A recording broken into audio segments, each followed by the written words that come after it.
নমস্কার বন্ধুরা, রাজু রিঙ্কু সিম্পল রান্নায় তোমাদের সকলের স্বাগত। আজকে তোমাদের সঙ্গে শেয়ার করব নতুন একটা মিষ্টি রেসিপি, রসমালাই। কিভাবে করি চলো দেখে নাও। প্রথমে আমি 10টা দামের এক প্যাকেট নিয়ে নিছি ব্রেড বা পাউরুটি বলা হয়। পাউরুটির চারপাশের লাল অংশ আমি কাটে নিয়ে নিছি। তারপর ছোটো টুকরো করে আমি মিক্সার বাটিতে দিয়ে দিছি। দিয়ে ভালো মতন মিহি করে একটা পাউডার বানাই নিছি। এদিকে আমি নারকেল করে নিচ্ছি। একটা নারকেলের আমি আদা নারকেল করে নিয়ে নিচ্ছি। এখন রসমালাই বানাবো, তার জন্যই মিক্সারে আমি ব্রেড পিষাই করে নিয়েছিলাম না, এই দেখো কত সুন্দর মিহি করে পিষাই করে নিচ্ছি। আর আদা নারকেল আমি কোড়াই নিয়েছিলাম না, সেই কোড়ানো নারকেল সাথে নিয়ে চিনাবাদাম ভাইজে আমি দারদারা করে একটা পাউডার বানাই নিছি। আর আমি 1 বাটি চিনি 1 কাপ দুধ নিয়েছি। চুলোর উপরে কড়াই দিয়ে দিলাম সেই 1 কাপ দুধ দিয়ে পিষাই করে আমার ব্রেড দিয়ে দিছি। দিয়ে খুন্তির সাহায্যে অনবরত নেড়ে নিছি।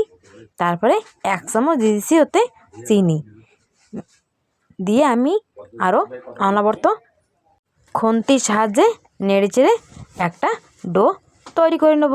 এই দেখো কড়াইতে লাগে নাই, তো কড়াইতে ছেড়ে দিচ্ছে, তার মানে আমার ডো রেডি। এখন এটা প্লেটে নামাইয়ে কিছুক্ষণ ঠান্ডা করতে রেখে দেব। এই ডো দিয়ে আমি রসমালাই তৈরি করব। ডোটা আমার ঠান্ডা হয়ে গেছে। এখন আমি চামচের সাহায্যে 2 চামচ গুঁড়ো দুধ দিয়ে দেবো। দিয়ে আমি হাতের সাহায্যে কিছুক্ষণ চটকে মেখে নেব।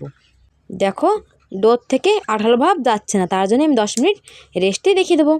10 মিনিট রেস্টে থাক। এদিকে আমি কড়াইতে দিয়ে দিলাম 1 লিটার দুধ।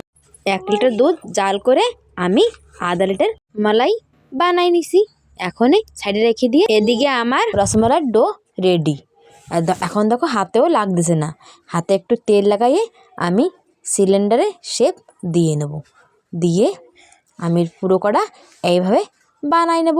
এই দেখো এক এক করে আমি সবটুক ডো দিয়ে রসমালাই বানাই নেব। এই দেখো এইভাবে আমি আর একটা তোমাদের সঙ্গে শেয়ার করতেছি। এইভাবে সব কটা আমি বানাই নেব সিলিন্ডারে শেপ দিই। বন্ধুরা তোমরা তোমাদের মন মতন শেপ দিতে পারো মিষ্টির। দুধ আমার জাল হয়ে গেছে। এখন দুধে দিয়ে দেবো নারকেল কোড়া দিয়ে দেবো বাদাম আমি ভালো দারদারা পাউডার বানিয়ে নিয়েছিলাম না, দিয়ে দেবো। দিয়ে আমি 1 বাটি চিনি দিয়ে দেবো। দিয়ে কিছুক্ষণ নেড়ে নিয়ে নেব। এই যে আমার রেডি রসমালাইয়ের মালাই। এখনই আমি এক এক করে সব কটা মিষ্টি দিয়ে দিছি। দিয়ে হালকা হাতে আমি খুন্তি দিয়ে নেড়ে নেব যেন একটাও ভাঙে না। তারপরে উপর দিয়ে দেবো আমি 1 চামচ এলাচের পাউডার।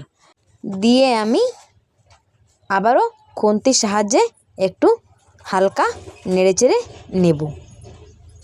নিয়ে কিছুক্ষণ জাল করে নেব। এই দেখো কত সুন্দর জাল হয়ে গেছে।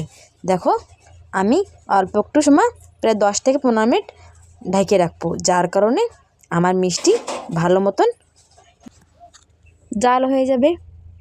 এই দেখো ঢাকনা খুলে নিয়ে নিছি। 10 মিনিট জাল হয়ে গেছে। এই দেখো মিষ্টি ফুলে দেখো কত বড় হয়ে গেছে।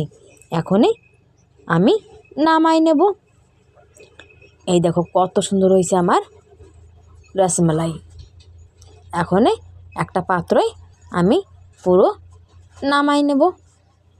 বন্ধুরা এইভাবে রসমালাই বাড়িতে বানালে দোকানে মতন লাগবে, দোকানের চেয়ে বেশি টেস্টি লাগবে। বাড়ির সবাই আনন্দতে খাবে। বন্ধুরা এইভাবে বাড়িতে একবার অবশ্য বানিয়ে খাই দেখবে আর কমেন্ট করে জানাবে যে কেমন হয়েছিল। যেই নতুন বন্ধুরা এখনও পর্যন্ত আমার চ্যানেলটাকে সাবস্ক্রাইব করেন, সাবস্ক্রাইব করে আমার পাশে থাকো, লাইক শেয়ার অবশ্য করো। দেখা হবে নেক্সট রেসিপিতে।